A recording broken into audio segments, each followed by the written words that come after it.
arguably the most famous portrait of Anne Boleyn actually a picture of her daughter Elizabeth I? Has a previously unidentified image of Henry VIII's second wife dating to her lifetime been found? And when was the famous Hever Castle rose painting of Anne created? All the answers to these questions are promised by Dr. Owen Emmerson and Kate McCaffrey in their new book, Capturing a Queen, The Image of Anne Boleyn. So let's see what I and you make of them.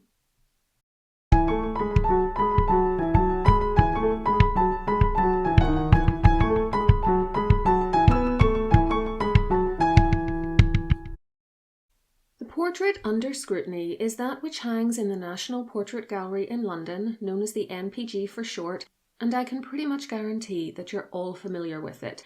It's the defining image of Anne Boleyn, wearing a bee pendant around her neck on a pearl necklace, a black dress with a square neckline trimmed in pearls and gold buttons, and a matching French hood.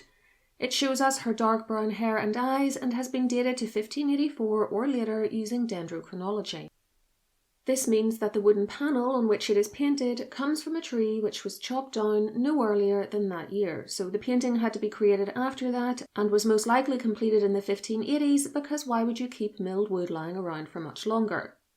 There are countless copies or very similar paintings to this one, and we call it and those like it the bee pattern portraits in reference to her necklace. Hever Castle has several bee patterns, one of which shows her holding a red rose, and another of which is an 18th century version which is cropped higher, like the NPG image.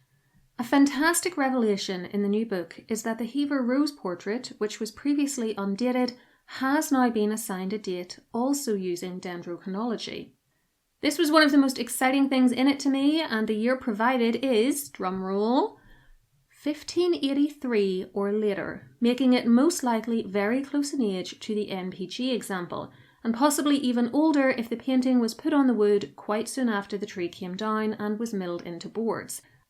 I would like to add though that one page later in the book the authors give a date range of 1581 to 83. I'm not positive why there is a difference, but the two results come from two different examinations using different methods and carried out by two separate teams, so maybe that's the explanation. Just in the interests of thoroughness, I'll give you the two relevant quotes from the book. Page 123 says that the dendrochronology results, quote, determined that the wood used for the Hever rose panel was oak, likely taken from the Baltic region, felled at the earliest in 1583. Page 124 says, the panel itself is constructed from two thin, vertically joined Baltic oak boards, each taken from a different tree and felled sometime between 1581 and 1583. So another explanation might be that perhaps the dendrochronology was only carried out on one of these boards, and that's why it provided only 1 year. I don't know. If there's ever a second edition of the book, an extra sentence somewhere in this section just to clarify why there are two different dates given would be a welcome, and I would think easily enough included addition. Whatever the correct answer, we've still got a very narrow date range to work with as an earliest possible year for this image, and I am delighted that the portrait has now undergone such analysis. Now, if only we could get the bones in the urn in Westminster Abbey, supposedly meant to be the so-called princes in the Tower, examined too, it would be like Christmas for historians. Moving on. Emmerson and McCaffrey point to the political strife Elizabeth was experiencing in the early 1580s, with her failure to marry and produce an heir, the discovery of the Throckmorton plot in 1583 to replace her with Mary Queen of Scots, and the old rumblings about her illegitimacy. It is in this context, they argue, that the NPG's bee necklace portrait appeared, and according to their theory, it actually shows a face modelled on Elizabeth I and simply applied to Anne's body. The argument goes like this. We have a portrait of Elizabeth, known as the Compton-Verney portrait. The NPG image of Anne. An image called here the Weiss Gallery image of Mary I, because it's currently held by the Weiss Gallery, and an image here called the Paul Fitzsimmons portrait of Edward IV, who was Elizabeth and Mary's great-grandfather, and this is called the Fitzsimmons portrait because Mr. Fitzsimmons owned it until recently. Emmerson and McCaffrey cite research by Lawrence Hendra, which I assume is still unpublished as they don't list a publication, which they say shows that the way in which the pearls on all four of these portraits are rendered, which is, quote, delicately raised with a pinpoint highlight, then softened by a translucent glaze, shows that they were painted by the same artist, known in the book as the Pearl artist.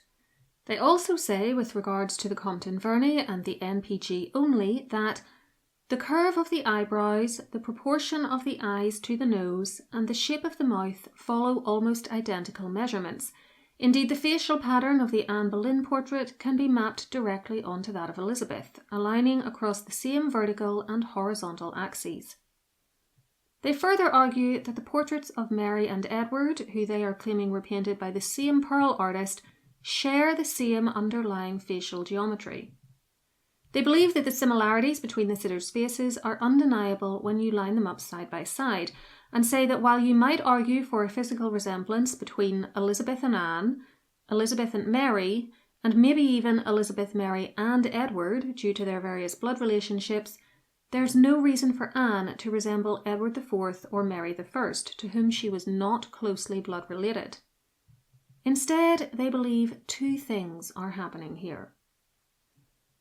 First, that Anne was painted to look like Elizabeth because, quote, the Queen's enemies questioned her legitimacy by attacking her mother's marriage.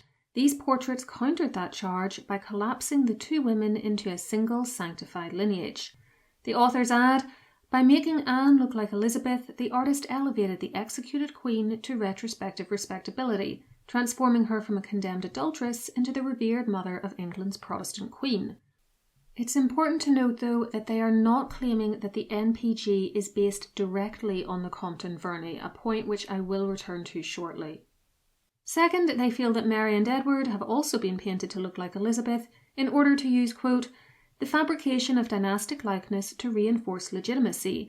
The artist's aim was not to produce accurate images of historical individuals, but to construct a coherent visual dynasty for a precarious queen. Okay, there's a lot to unpack here, so let's get into it. First, do the portraits resemble each other? Well, I can see where the authors are coming from, as when you put them side by side, you can see some similarities, though I think for the women at least, this is partly attributable to the fact that they are all in the same pose, turned slightly to their rights or left, with their eyes looking in the opposite direction to the way their faces are turned. Edward is a mirror image, turned to his left or right. His eyes are looking back in the opposite direction too, out at the viewer. They all have brown eyes and pale skin as well, and I do see some resemblance between Anne and Elizabeth's eyes and long oval faces, though I think that could be attributed to them sharing 50% of their DNA. Anne's father, Thomas Boleyn, shows a similarly oval face with pointed chin in his memorial plaque on his grave, as noted elsewhere in the book. I don't think Edward bears any other great resemblance to the other three, though. His chin looks like it juts out a little bit to me. It has a very obvious dimple in it, and his face doesn't look as long and oval as what I'm seeing in Elizabeth and Anne's images. Elizabeth's eyes also look far more hooded to me than any of the others, as I can see much more of her upper lids. Then there's the fact that she's clearly at a very different stage of life too. Although she famously didn't age much in her later portraits, nevertheless you can tell you're not looking at someone in her 20s or 30s here. Her eyes are much more hollowed out than the other three. There's subtle hollowing under her cheekbones, and you can see more prominent nasolabial folds. That's the line extending from the lower nose down to the lip line, and it gets more prominent with age. None of these issues appear in the other images, and if you wanted to use the same facial template to create all of these paintings, I'd use one which wouldn't require such significant changes to make Anne, Mary and Edward look like they are in their 20s or 30s, while Elizabeth is clearly older. That's just me though, I guess. Lastly, Mary also has a slight double chin, which I don't see anywhere else. I will say though that I don't think this image of her strongly resembles other portraits of that queen, especially in terms of her hair colour. Mary usually looks a bit darker. So while I agree with the authors that there's no reason for Anne to look like her stepdaughter or her husband's grandfather, I also don't think she really does, at least not on the basis of these portraits, and so I'm struggling to see them as a coherent visual dynasty for a precarious queen. The problem, of course, is that things like this are a matter of opinion, and everyone is going to see what they want to see. It reminds me of when I did a video explaining why I don't think an image which is probably Catherine Howard is actually Anne of Cleves. despite what a recent-ish book claimed. That book omitted an eyewitness report that said Anne of Cleves was blonde in order to argue that the brown or auburn-haired woman in the two versions of the probable Catherine Howard portrait was her. But as soon as people started hearing the theory, I can't tell you how many of them were and still are in the comment sections under my videos saying that they could see the resemblance between the two miniatures on the one hand and the undisputed Holbein portrait of Henry VIII's fourth queen on the other. So while I can tell you that I don't think the portraits of Elizabeth, Anne, Mary and Edward show a clear enough resemblance to convince me that they are using the same facial pattern, you might very well see something different. It's all in the eye of the beholder. I can see why the authors came to the conclusion they did, and disagreeing with me certainly doesn't make you crazy. I'll leave that video about Catherine and Anne of Cleves linked below for you, by the way. Just before we move on, please remember to give this video a like and a hype and subscribe with the notification bell switched on to stay up to date with my latest uploads. You can also become a YouTube channel member by clicking the join button under videos to get members only posts and badges next to your names in the comments. For free bonus material from me, sign up to my mailing list on my website historycallingofficial.com to get my newsletter, as well as 2 complimentary downloads about how to spot good history books quickly and interview family members about your genealogy. Please remember to check that the newsletter isn't going to your junk folder though, as I've been having people tell me that their email provider is wrongly identifying it as spam. To prevent this from happening, depending on your provider, you can select the email and click the Not Spam button, or whatever the equivalent is in your email. But to permanently fix the problem, you may need to add the email address it's coming from, which ends in @historycallingofficial.com, to your contacts list, or set up a filter that tells your email provider never to send mail from that address to spam. You should be getting a newsletter every month from me, and I've never missed one, so if you haven't had one for a while, it's probably time to check that junk folder and see what else might be languishing in there. Now then, what about the claim that the 4 pictures of Anne, Elizabeth, Mary and Edward IV are by the same painter, the so-called Pearl artist? You'll recall that the one artist theory is credited to a Mr. Lawrence Hendra. A quick Google tells me that he has a degree in art history and works at the Philip Mould and Company Gallery, where he is the head of research, having previously been an independent art dealer. He also works on the Antiques Roadshow television programme, which is like a national institution here in the UK, so I have no reason to doubt his qualifications. However, as I've said, there is unfortunately no publication cited here, not even a forthcoming one or even just a blog entry to enable me to study this claim further. So I haven't read Hendra's research on these paintings. Furthermore, I'm not an art historian, and I would need said research to be reviewed by other professional art historians who are experts in Tudor paintings to help to convince me that this holds water, which it very well might do. To my non-expert ear, this theory sounds plausible enough in the way that it's framed in this book. Maybe pinpoint highlights on pearls and a translucent glaze are a really unusual way to render these jewels. I don't know. But I do know that the authors have a lot riding on the idea that these portraits are all by the same artist and that a template of Elizabeth's face has been used for all of them, 2 theories which are inextricably tied together in this book. And for that reason, I think the provision of some additional evidence would really help here. Ideally, I'd like a peer-reviewed journal article with close-ups of the pearls, a discussion about artistic techniques, and examples from other known painters' work, also with a focus on how pearls are painted, to show me that this technique is very unusual and a bona fide way to identify an artist. And yes, that's a high evidence bar, but it's a big claim to say that arguably the most famous painting of one of the most famous women in history doesn't really show her face, so you've got to go big in order to support it. This was the main claim that I saw used to market the book after all, and the reason I bought it is because so many of you had seen the same marketing and you were asking me what I thought about the idea that the NPG doesn't really show Anne's face. The hypothesis that Elizabeth's face is the template for the other 3 is complicated.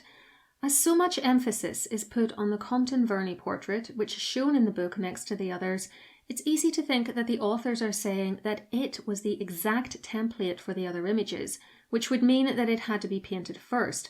There is evidence that it was not, however, as the Compton Verney website dates it to circa 1590, about 6 years after the NPG portrait of Anne, though this 1590 date is not mentioned in the book. Furthermore, there are no dates beyond the vague term 16th century given for the Weiss Gallery portrait of Mary or the Fitzsimmons portrait of Edward IV. Mr. Fitzsimmons' own website also says only that the portrait of Edward is 16th century, and I found one source which was a caption on Flickr, so I'm really being generous to call it a source at all, which said that the Weiss Gallery portrait of Mary used to hang at Newburgh Priory, was sold by Christie's in 2007 and dates to circa 1590. Again, though, we really can't trust the source of that information, and I couldn't find the details on Christie's own website, though admittedly there is a lot going on that site, so maybe I missed it. Now, the Compton Verney portrait of Elizabeth is, according to that gallery's website, based on an earlier template, something not mentioned by Emmerson and McCaffrey, but which I think would have been useful to explicitly highlight, as they do otherwise discuss the fact that by the 1580s, artists were using standardised images of Elizabeth to create portraits of her. When I initially read the book, I thought they were saying that the NPG Anne is based on the Compton Verney, and wondered how they could say this when it appears to post-date Anne's image by about 6 years. However, upon a reread, I realised that what they are really arguing is not that the Compton Verney portrait is the basis of the other three, but that, quote, the artist who gave visual form to Anne's posthumous likeness appears to have used Elizabeth's own standardised face as his model.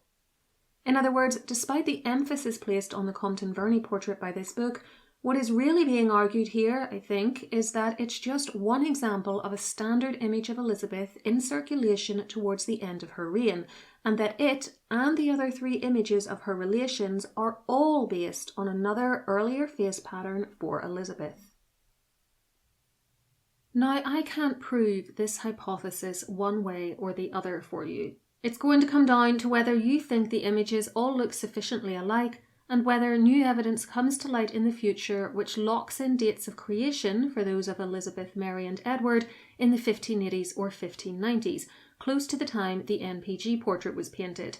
If it turns out they were created significantly earlier or later, it would damage the idea that they're all by the same artist following the same facial template. Getting this extra information would, I imagine, entail dating the Compton Verney, Weiss and Fitzsimmons paintings with dendrochronology and x-raying them to check if they show signs of having been painted using a template or created as originals. Now for the idea that making Anne look like Elizabeth was done in order to underpin Elizabeth's legitimacy. Again, this is going to be a matter of opinion, but I wasn't really persuaded, and here's why. Elizabeth's illegitimacy was based on the fact that her father annulled the marriage to her mother, not on her maternity, which has never been in doubt.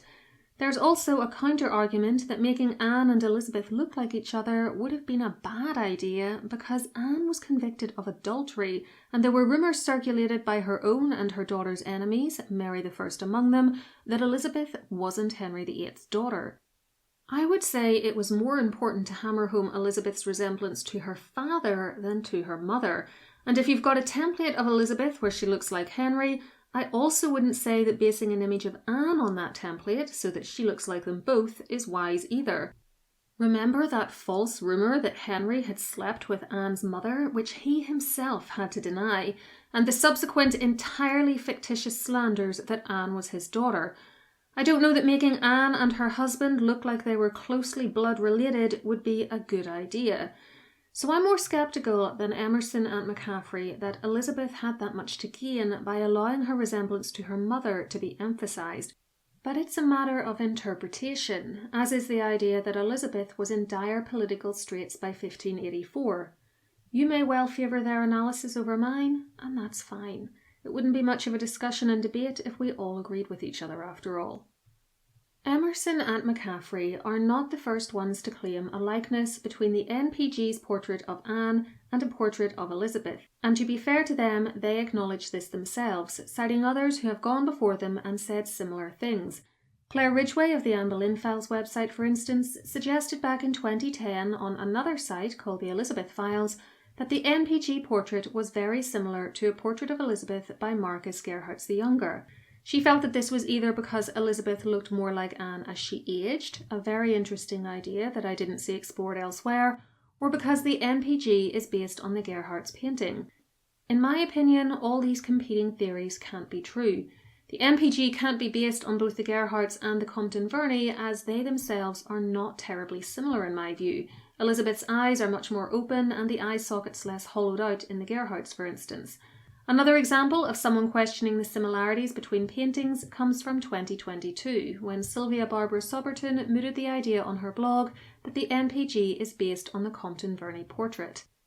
I'd also like you to think about the checkers ring for a moment, which is discussed in this book but not in the section about the NPG portrait and the possibility that it has copied Anne's face from a picture of her daughter. The checkers ring is dated to roughly 1575 and opens to show two tiny portraits. One is Elizabeth and the other is, I believe, Anne Boleyn, a conclusion with which Emmerson and McCaffrey agree. To me, the woman in the ring turns slightly to her right with a long oval face and wearing a black French hood, double-stranded necklace of what appear to be pearls, and a black square neck dress looks like the NPG portrait of Anne, and indeed the Hever Rose portrait, albeit with the brown enamel worn off the hair, exposing some of the gold underneath and making the woman appear somewhat blonde. But again, I admit that such comparisons are in the eyes of the beholder, and if you subscribe to the theory that Anne was actually blonde, as some people do, then all the better in this instance.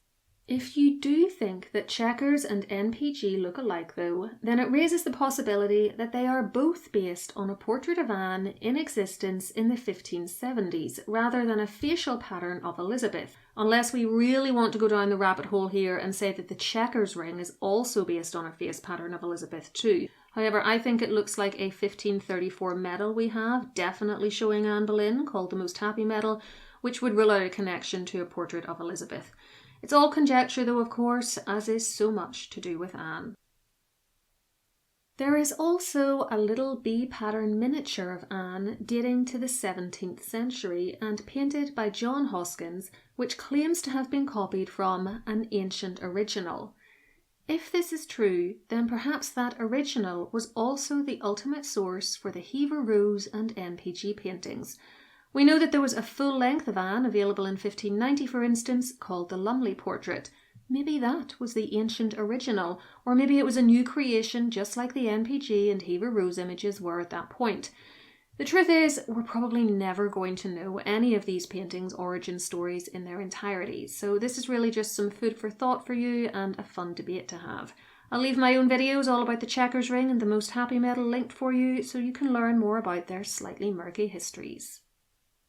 So, I think what we've got, gang, is a series of very intriguing ideas that I really enjoyed reading and thinking about, but so far at least, not enough solid evidence to get me over the finish line here and make me a believer. Similarities between all four portraits are in the eye of the beholder. Strong evidence that they were painted by the same artist has yet to be provided, though perhaps it will be in the future. I'm certainly not ruling that possibility out. And there are other images that the NPG's Anne could have been based on beyond a facial template of Elizabeth. We could even argue that the NPG is independent of the other images, but that the portraits of Mary and Edward were still based on a model of Elizabeth, though I have my doubts about that for the reasons I've already discussed. There are also no solid dates provided for the Weiss image of Mary I or the Fitzsimmons image of Edward IV, and the political value to Elizabeth of having portraits painted in the 1580s which made her mother look like her is debatable, as is the instability in her position, at least prior to the Spanish Armada, which I admit was a very dangerous moment for her, but it didn't happen until 1588. We also need to take a moment to consider a possible conflict of interest in this book. After the section casting doubt on whether the NPG's image of Anne is actually based on an older portrait of her, specifically the face, as no one really doubts that the body is based on an earlier picture, the authors then go on to champion the idea that the Hever Castle Rose portrait, dating to circa 1583 or later, remember, is based on an earlier portrait, which perhaps through intermediaries can be traced back to Anne's lifetime. Now, if it turned out that Hever Castle had the oldest surviving image of Queen Anne and one with a link to a contemporary portrait, not a copy of her daughter's face, that would of course be very good for them and would help to offset the unfortunate events of recent years when it emerged that the portrait they have, which they thought was Catherine Howard, is most likely Elizabeth Seymour Cromwell, and the one they thought they had of Catherine Parr is actually Catherine of Aragon. These are both still beautiful and important portraits, but I remember the days when Hever prided itself on having pictures of all of Henry VIII's wives, and now they're down to 4, which I imagine was quite annoying for them, and they really do have my sympathy on that front, as the error was not intentional. Think how much merch they'll have had with those portraits on them, and then it turned out the pictures had been misidentified. It must have been a nightmare. Thankfully, there is no attempt to hide the potential conflict here. It is clear from the copyright page and preface that this book was written by Hever Castle employees and, quote, designed and produced for Hever Castle and Gardens by Jigsaw Design and Publishing. Plus, at the time of recording, it is sold exclusively at the Castle's bookshop, which I'll link below for you. This transparency is all good, as I think the time to really worry is when people try to hide conflicts. The existence of such a conflict also does not mean that it has affected the author's findings, but if you've been with me for a while, you'll know that I always harp on about considering the potential bias in primary sources, and sometimes you have to do that with secondaries too. I just want you to be aware of potential conflicts and be able to spot them. I'm not suggesting anyone has done anything wrong, and you should never just write off what someone says because of their bias, or you'd be left with precious few sources to work with. As one of my professors when I was an undergrad said, and it was such good advice that it's always stuck with me, everyone has a bias. Your job is to figure out what it is and allow for it as much as possible, but there's no such thing as an unbiased human. So yes, I think Hever Castle has some skin in the game when it comes to promoting their portrait of Anne as being closer to her real likeness than the MPG's, but that doesn't automatically mean that there may not be some truth in that assertion. Even if the NPG is not based on a picture of Elizabeth, it could still be the case that it and the Hever Rose descend from some original portrait of Anne, and that the Hever Rose is closer to the original. Certainly, I've always thought that something it has, which other portraits of Anne don't, other than her hands, is the swarthy complexion so many people noted her as having during her lifetime. I find other portraits make her look paler, but I like that you get a hint of this olive skin tone in the Hever Rose. There's really nothing to prove which picture is closer to any original image though, so I'll leave you to make up your own minds.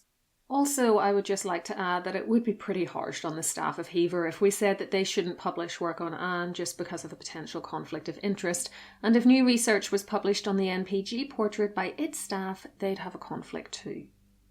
To finish up, let's look at the claim that a heretofore overlooked image, 3 of them in fact, of Anne Boleyn made during her lifetime have been discovered.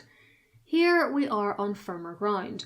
Working alongside Jessica Carey-Bunning, Emmerson has re-evaluated a pamphlet created by a man called Wynkyn de Worde, isn't that a great name by the way, and called The Noble Triumphant Coronation of Queen Anne, wife unto the most noble King Henry VIII. It was published in 1533, though the book has a little typo and assigns it to 1532. This pamphlet and the woodcut image it includes at the start were previously known about, but the image was identified as showing one courtly scene, not specific historical figures at 3 different points in their lives. Emmerson, and by extension Carey-Bunning I assume, contend that they in fact show Anne and Henry during their courtship, at the time of their secret marriage, and on the day of her coronation, which was in June 1533, with his hand on her pregnant stomach, which they both hoped would produce a boy. Now, the Emmerson McCaffrey book admits what you can see yourselves if you look at these images, which is that they are very basic and stylized and do not help us understand what Anne really looked like, though they do show her in a French hood.